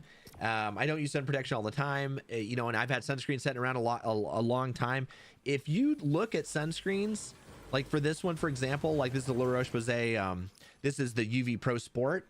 If you look at this one, and you actually, and it might be hard to see on the cam here, but if we turn this around, right at the top of this little crimp, it will actually show if sunscreen is expired or not, right? So you want to look at that. If you've had sunscreen that's sitting around a long time and you're wanting to get the best protection, make sure to look at the little crimp. You can usually find an expiration date on it. Most of them are going to be stamped for like around 2 to 3 years. So make sure that if you're using those sunscreens at home, that they aren't expired. If you guys do have like trouble with some people that tell me their skin gets irritated from sunscreen. If you, or like maybe your kiddos have like more like irritated skin, or you're worried about getting sensitive, what I would suggest is lean towards a mineral sunscreen. So your mineral sunscreens are going to have they're going to have much lower risk, if not a zero risk of allergy. And they're going to be less irritating, right? They're not going to want to irritate the eyes, bother the eyes as much. So I think that's really key when it comes to your sunscreens. You want to find ones that work for you. And again, you don't have to settle for bad sunscreen anymore. You want to use the best sunscreen for you. And that means maybe it matches the tint of your skin. It feels good on your skin. That's all very, very key. So I would look at that. So yeah, I appreciate you guys for being here again. Dr. Dylan Greeney.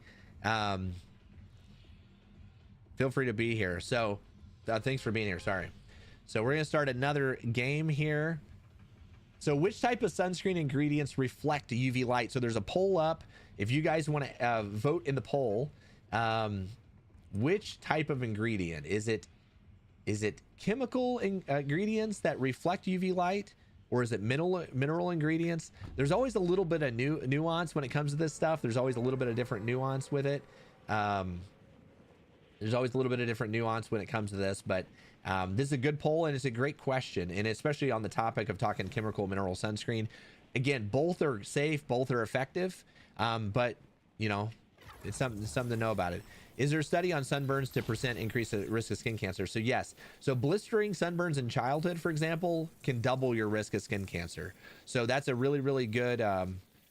So that's a really, really good question. Sunburns dramatically increase your risk of skin cancer. So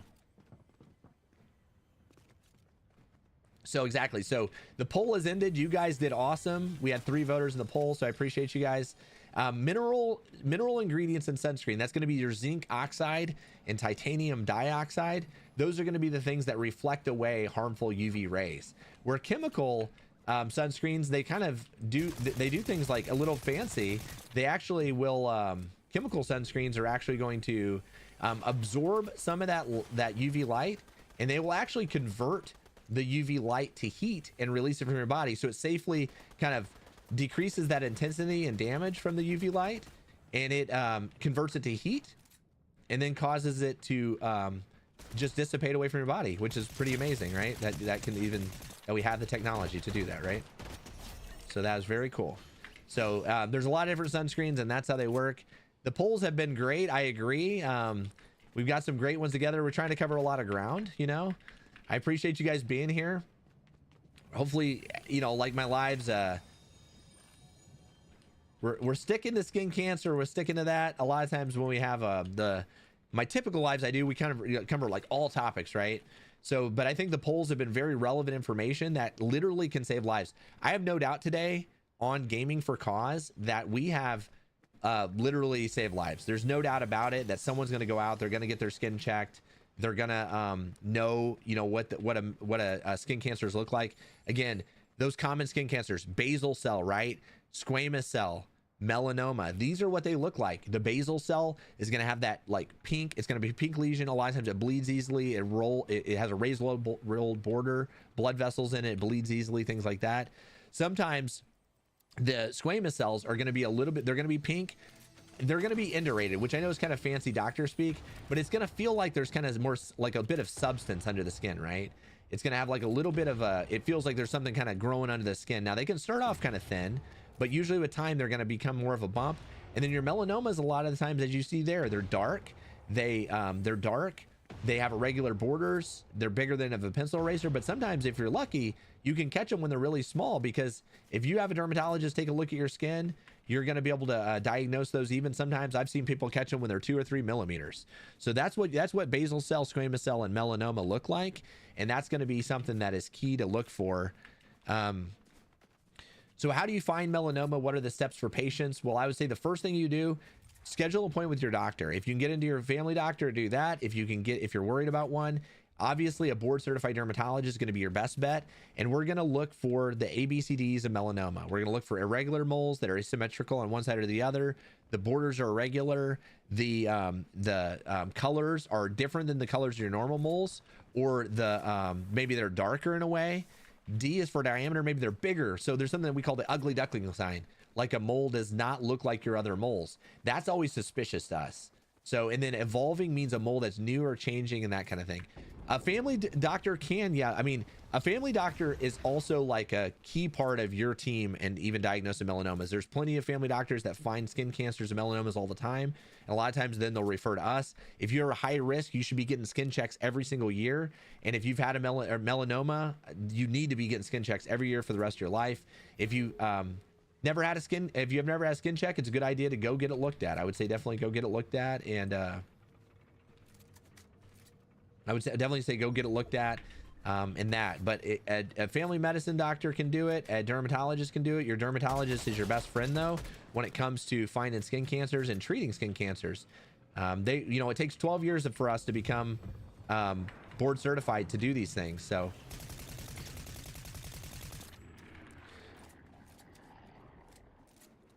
when you do find a melanoma, what are the next steps for patients? So When you find a melanoma, obviously we got a biopsy, we prove it, right? Once we prove that we know what a melanoma is, what we'll do is we'll get the information on something that's called the Breslow depth.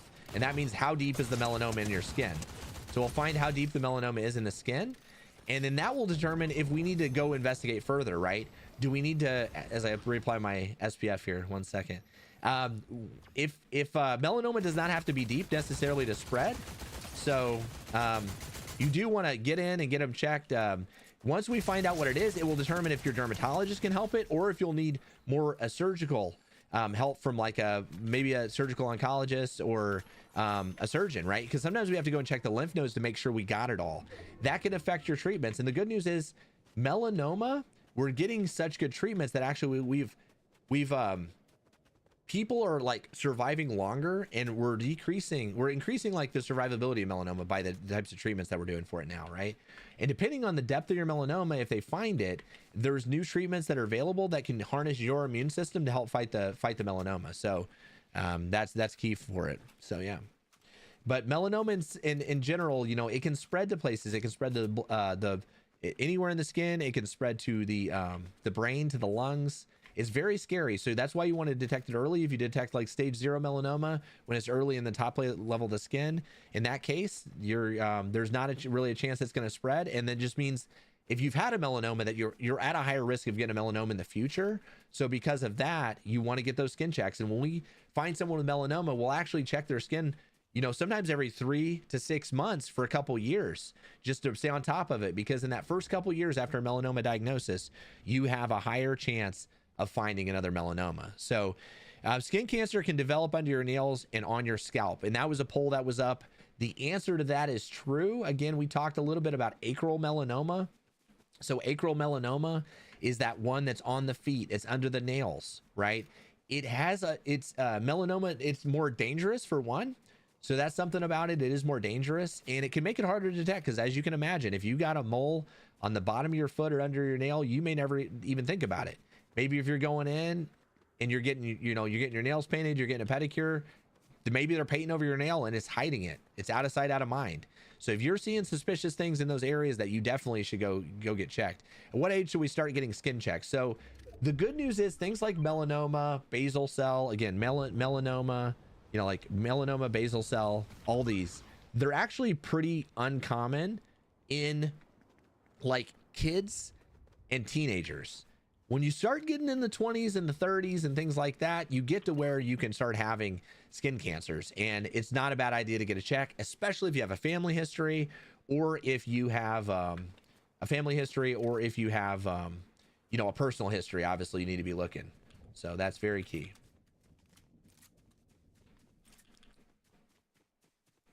So again, thank you guys for being here. Feel free to share the stream if you got friends that love skincare and could learn from this too.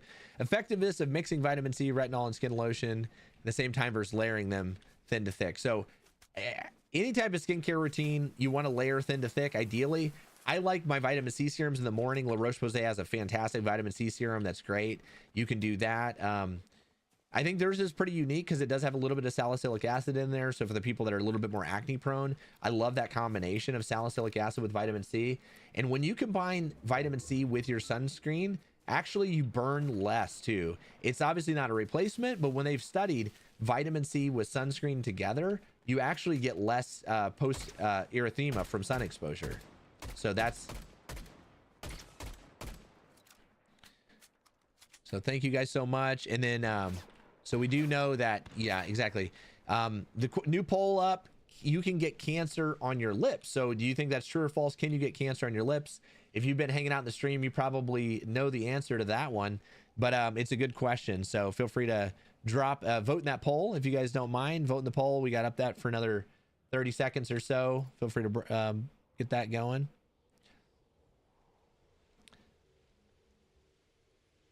So I will say, from a risk factor standpoint, for the people that are, wondering about who's at highest risk for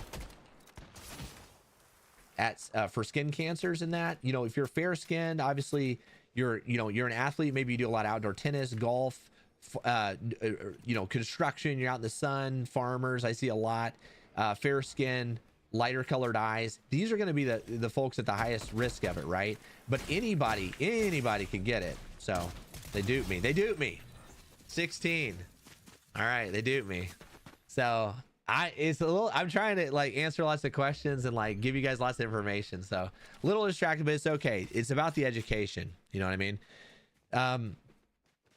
So Cassandra Bakeson said you can't use face SPF on your lips. Is that true? Well, I would say you can use it there, but is it going to really stick around, right? And this goes perfectly with our poll. You know, you can get skin cancer on your lips, so you do want to be a little bit like careful on that front. I will say they make it in more elegant forms, right? Using a sun protective lip balm is probably going to stick to your lips better. It's going to work probably a little bit more effectively because it stays there. Some of the things for the skin and things like that, they're going to be like a little lighter weight. They may not stay on your lips as much. Personally, if I was in a pinch, I would be using it on the lips, you know, if I, you know, and I do that. That's just me.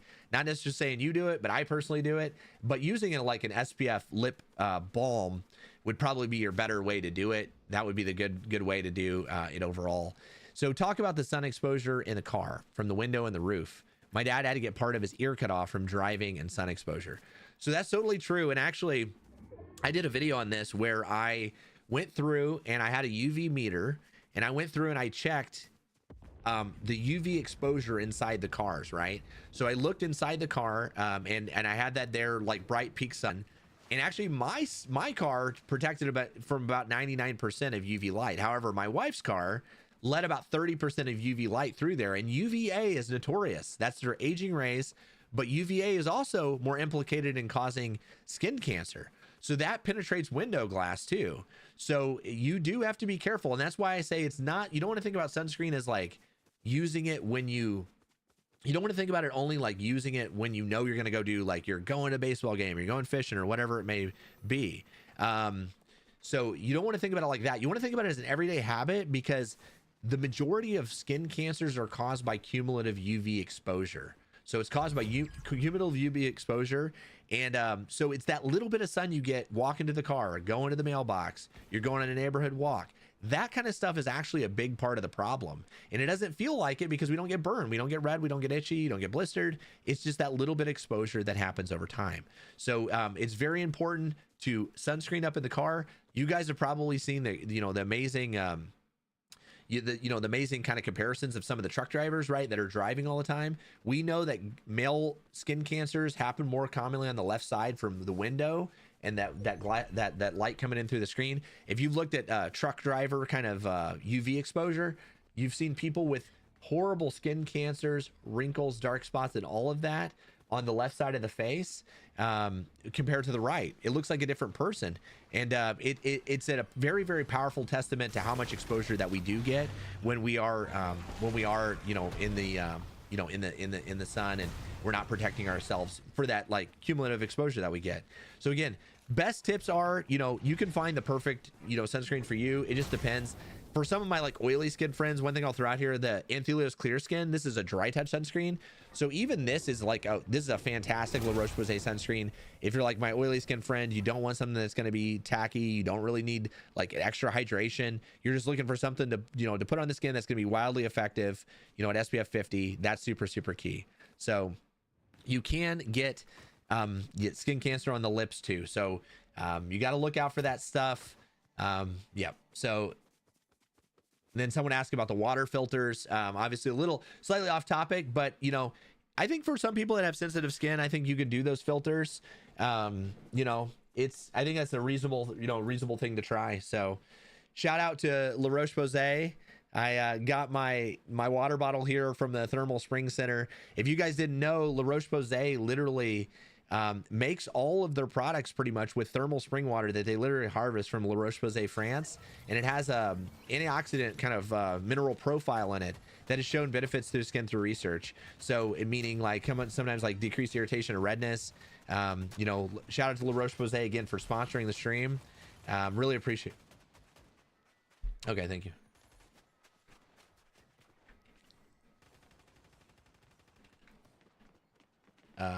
How's it sound now?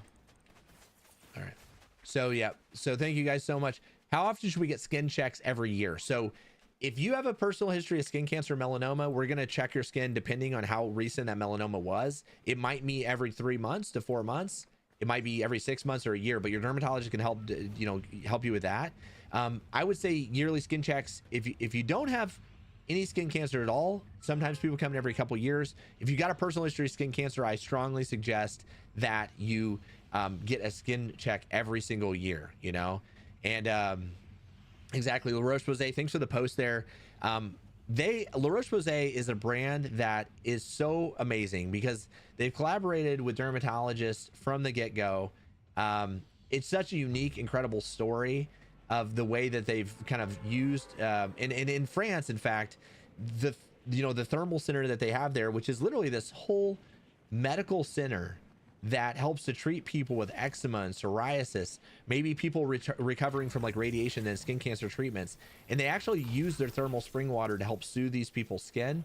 And I've been there, and I'll tell you, it was an incredibly touching thing to see. They help tons of people. And again, a lot of the aspects of that are the foundation of their skincare products. So I encourage you guys, definitely, click the link, check out La Roche-Posay. They're not just a skincare brand. It goes so much deeper than that. The dermatologists, not only the 90,000 dermatologists throughout the world that kind of like, believe in La Roche-Posay, but the dermatologists also their boots on the ground in France as well, which is now one of the fastest growing brands in the United States, fortunately, over the last few years. They're so passionate about what they do. And so, yeah, thank you, La Roche-Posay, for sponsoring the stream again. This is Gaming for Cause. We're raising awareness for skin cancer, and sun protection. And I appreciate all of you guys for being here. It's been an incredible night. Obviously, this has been a dream of mine for a very long time to get to, to live stream, to educate, to game. It's like a lot of my passions all together. You guys have probably hopped on for other streams and learn about skincare. Again, you guys feel free to subscribe, like, follow. I'm here for you guys always. My whole goal is I'm here to help you get your best skin. We got three rounds left. Where'd he go? So yeah, great questions, guys. Keep the questions coming. So let's see.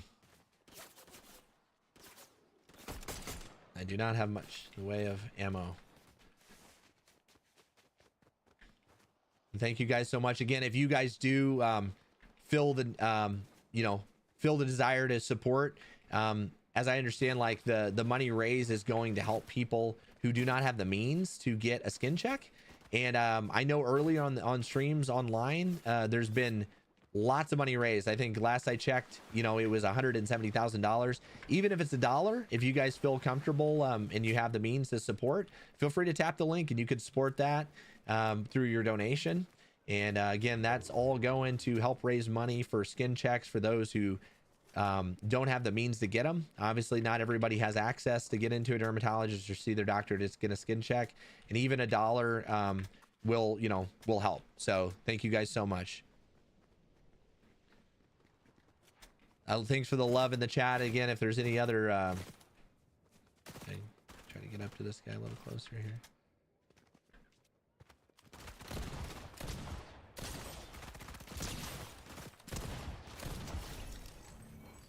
Let's see. So yeah, let's see here. So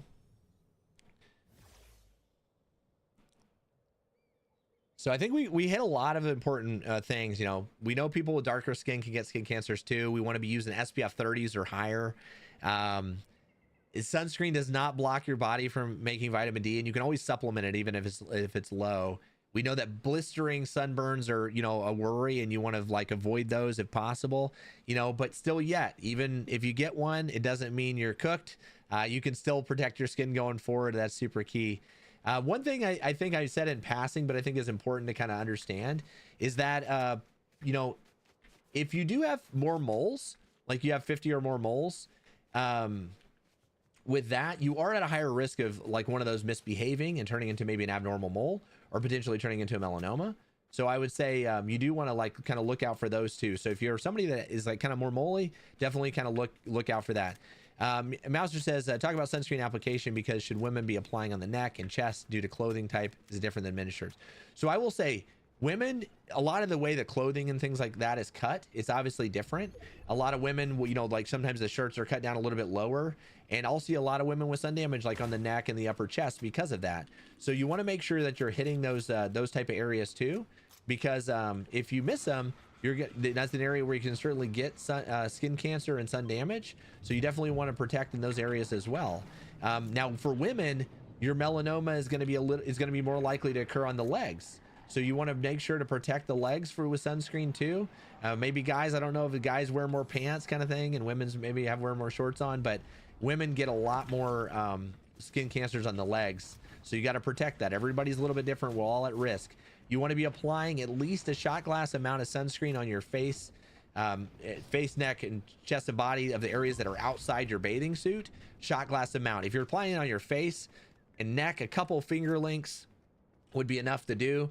You can do that a couple finger lengths, and you want to be reapplying that every 2 hours. So I think that's really key, and it's different for, it's different for everybody as far as depending if you have exposed skin, you want to make sure that's covered up.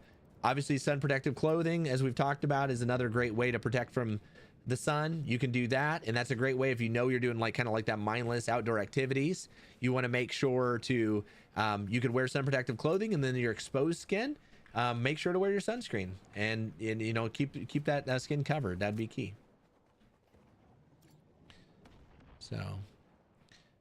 So let's see here. So in the chat, if you guys, so ABCDEs of melanoma, what does the E stand for? What does the E stand for in the ABCDEs of melanoma? Drop in the chat. Drop in the chat what the E stands for in that. So what I'll say too, and as we continue to stream here, is, I see people, fortunately, a lot of times with thin melanomas that are nothing, they're not melanomas that are, they're maybe going to spread or hurt them. But I also see the other side of it. I also see the other side of it. A couple of my patients that come to mind are like my patients that are young mothers. Like I literally have a lady, she's, in her 40s. She has 3 children. She was a little bit nervous. She knew she had a spot in her groin area, and she was nervous about getting it checked, and she was nervous about getting it checked. And she kind of maybe had put it off for some time, right? So she had put it off for some time, and she finally got it checked. And unfortunately, when she did get it checked, it was a melanoma. And now that's a metastatic melanoma, right? And then so she goes through this process of, getting it removed, getting the imaging, getting the node biopsies, looking at the lymph nodes, and trying to get treatment.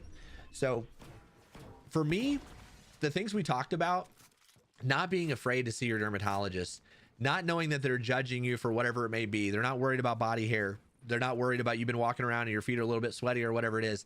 The more important thing is getting in and getting checked, because now she's fighting melanoma and it's advanced stage and it's spread throughout her body, and she's got 3 kiddos, right? And I'm there for her as a dermatologist. She's got a wonderful team of plastic surgeons and oncologists. Everyone's here for her, right? But if we can catch those things early, the cure rate is super high. We can cure melanoma if we catch it early. If you catch melanoma in the earliest stages, it's a breeze. But when you catch it late, it can be disastrous. So your dermatologist is here to watch your skin with you, to answer your questions, to help make sure we catch things that are scary and dangerous. And I think about my patients like that. I think about advocating for yourself, right? Like I had another patient recently. Fortunately, I just went to a cancer fundraiser and I got to sit at her table with her. She's a melanoma survivor, right? I got to sit at a table with her as we raise money for skin cancer with her. And she had come in, she went to see her doctor and kind of said, hey, I got the spot on the arm. The doctor kind of brushed it off and said, hey, not super worried about it. They didn't really do much with it, right? But she come to me and she said, I'm still worried about this. And I think the biggest thing is I want you guys to advocate for yourself. Advocate for yourself, because if you're worried about something and you know your body best, then you're advocating for yourself. You're making sure that you get these spots checked out. If you know if something is changing, it's looking different for you, it's worth bringing that up with your dermatologist and fighting for yourself, right? Advocate, see your dermatologist. And if your dermatologist says it's okay, you can have pretty dang good reassurance it's all right, because we are the We're the experts of the hair, skin, and nails. We're here to help you. And when you get in a sticky situation where maybe you've got a basal cell or a squamous cell or at worst a melanoma, your dermatologist is going to help you treat that. They're going to help cure you and get you through it. They're going to monitor you in the future to make sure that you're staying clear. So that's a couple of patients that for me that come to mind. You know, I'm sure all of us in the, you know, here tonight has, you know, you've probably had a friend or family member. Again, it's way too common. 1 in 5 people get a skin cancer in their life, right? That's so many people. So you got to be so careful when it comes to that stuff and look out for it. It's scary, but your dermatologist is here to help you. And I can't tell you how thankful I am for you guys being here tonight.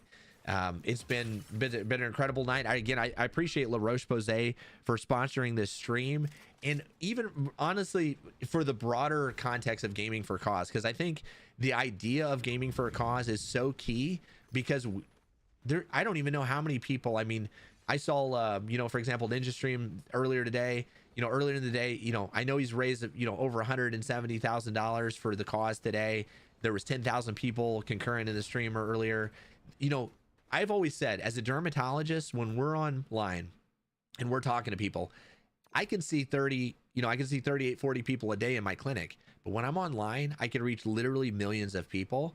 And just today, you look at all the people that were reached through this event, Gaming for Cause, sponsored by Roche-Posay, and it means the world, because I do think there are only 12,000 dermatologists, right?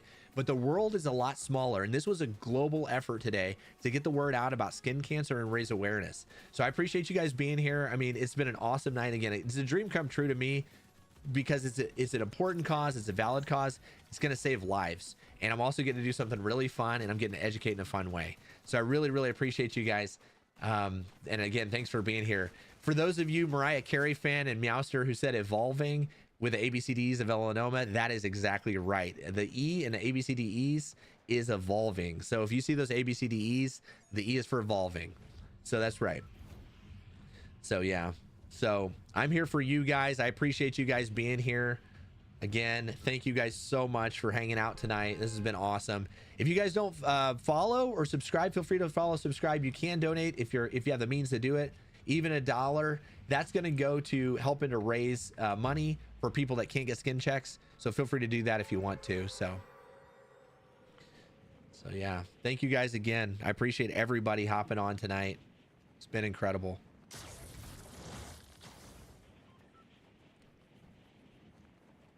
Again, if you got friends that love skincare, if they love the skincare education component, share the profile with them. I'm on all platforms. You can find obviously the link in bios. Absolutely happy to help Meowster. I agree. It's the best cause. It's such a great cause, and I love doing it. So I'm here for you guys, man. I'm here for you guys that do it all day. You know, I do work as a dermatologist full time too. So I see, you know, about 160 patients a week. So it's awesome. And then when I get out of there, I come in here and we get on live and we educate on here. So I'm here for you guys. Feel like 24/7, and it's a good thing. I'm blessed to have this position and get to reach so many of you guys. Any other questions, feel free to keep them coming in the chat. Again, I appreciate you guys for being here.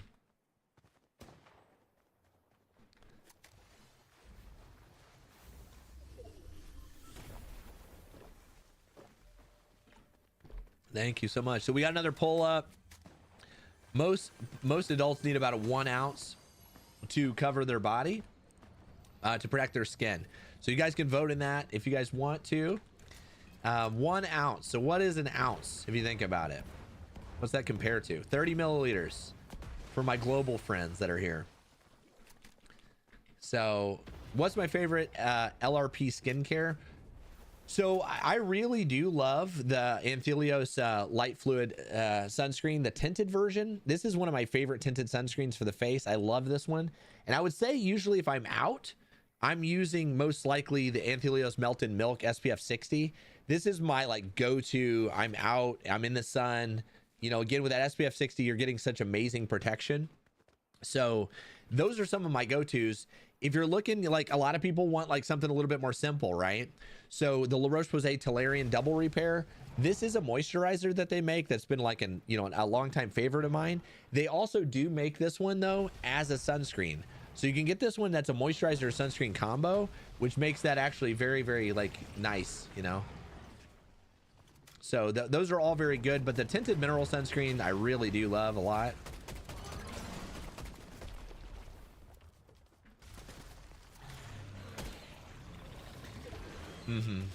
So yeah, for skin checks, again, I think if you have a personal history of skin cancer, I would be, you know, doing those skin checks yearly. And the further you get out from a skin cancer, ideally, the more it's not friendly. This thing's like UV over here. The wildlife over here is like UV exposure, not our friend. So, but as you saw me take him down, it's as simple as wearing sunscreen. Prevent, protect, prevent. Gaming for cause tonight with the Roche-Posay. It's been a dream come true, man. So I also, one thing we didn't really get into at all tonight, but like La Roche-Posay, I feel like is also very much and should be well known for their cleansers and moisturizers. They have some across the line. The one I've been using lately, Tolarian Foaming, like this one in particular, if you guys are looking for just a great cleanser that suds up, it's going to remove makeup, it's going to just remove tinted sunscreen. This is one of my favorite cleansers of all time. I've literally, that's my daily, that's what I use all the time. And then they're you know, as we get into the winter months, the Tolarian Double Repair is an incredible one, especially for the legs. It's a thick, rich moisturizer that can be incredibly protective. So I definitely think that's a good one too. And I appreciate you guys being here. Make sure to drop the questions. I appreciate the questions, guys. Meowster, drop the questions in the chat. We're here for a little bit longer, so I'd love for you guys to you know, to ask questions if you got them, as we eradicate skin cancer together.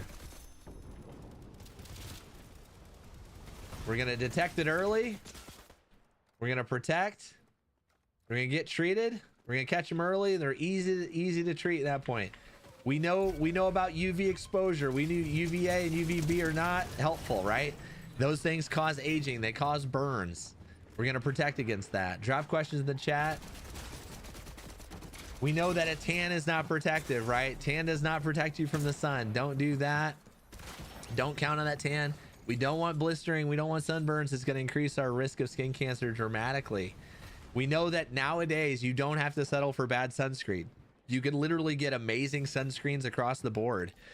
You can get incredible sunscreens across the board that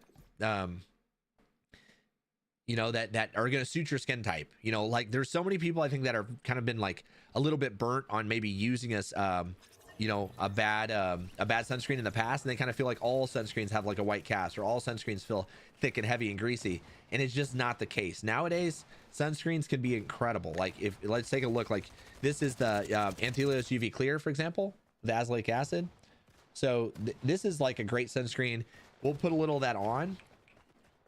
So again, so there's our sunscreen, right? So they do not have to be like the white cast. They go on like a moisturizer these days. They feel great on the skin. They're hydrating. You can find good ones, and you never have to settle for bad sunscreen these days, guys. There's so many good options, and you can find the one that's perfect for you. And it can help you so much. Chemical versus mineral sunscreen are both good, but does one offer more protection?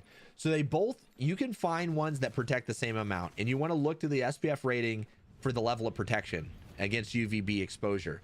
So you can use it whichever one. I will say, if you have very super sensitive skin, I would lean towards the mineral. If you don't have sensitive skin at all, use the chemical. Some people will feel like the mineral sunscreens sometimes can feel like a little bit more I like tinted ones. Sometimes people feel like they have a little bit more of a cast, where chemical sunscreens generally are going to be a little bit more elegant. But honestly, you can find good ones either way. Chemical sunscreens, like, they basically absorb and partially reflect UV light. Your mineral sunscreens are actually going to reflect UV light, right? And they're made with things like zinc and titanium, and that's how those work. So they work in a little bit different way, but they're both effective and they're both very good. So yes, so either one, you got to just find the perfect one for you. And sometimes it takes a little bit of experimentation. I encourage people to actually go to their favorite like skincare store and go through and actually sample some of the different sunscreens and just put them on their hands, because sometimes if you buy a sunscreen, maybe you're a little disappointed because maybe you get one you didn't like. But if you go through and you try a bunch of different sunscreens, if you tried a bunch of different sunscreens, like in the moment, you can pick the one you like the most, try it on your hand, and then you can walk out with one that you know you're going to love. So I think that's a really great way of doing it if you get the opportunity to sample it. Shelf life of sunscreen, again, that's a really good question. For those of you guys that are looking and you're like kind of wondering, is mine expired? If you look at your sunscreen here and you flip it over and look at the little crimp on the top, this little crimp up at the top usually is going to have the expiration date.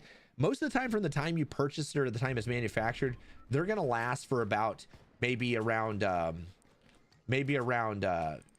you know, 2 to 3 years. So you can look at that. Should kids wear mineral sunscreen when they start wearing sunscreens? I love, you can technically, kids can use chemical or mineral sunscreens. We usually start sun protection after age of 6 months for kiddos. But I do love mineral sunscreens for kids. Mineral sunscreens are not absorbed in the skin at all. So I think that's something that's very nice when it comes to mineral-based sunscreens, is if you have a kiddo, you can use a mineral-based sunscreen. You know, there's no sunscreen, there's no absorption or anything like that into the body, and it all kind of sits on the top of the skin. So I think that's a really, really nice option. So yeah.